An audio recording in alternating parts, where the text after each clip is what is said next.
Hello YouTube.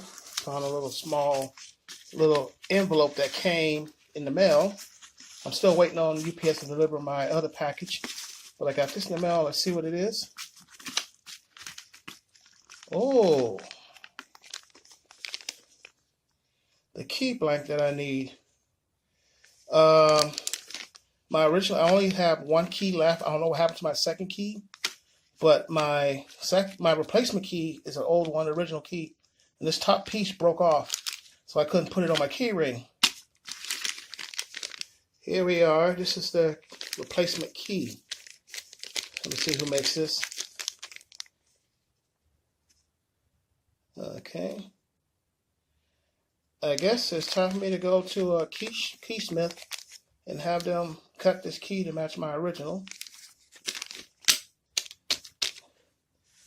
Okay, let's do this. And here it is. It's cut. It works fine, except it has a chip in it, which means I had to get it programmed. So I went to Walmart. They do programming, but for this particular key, they considered this one a factory forward key. So they couldn't program it unless they used one of their cheat keys. So I'm going to have to take this to the dealer.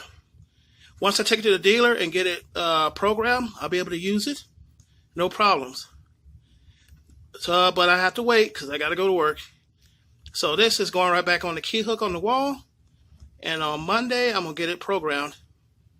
Well, at least the hard part's over with. I got the key. It's cut. It cost me only $5. The key itself was $16. And I say it's money well spent. Until the next video, I see you.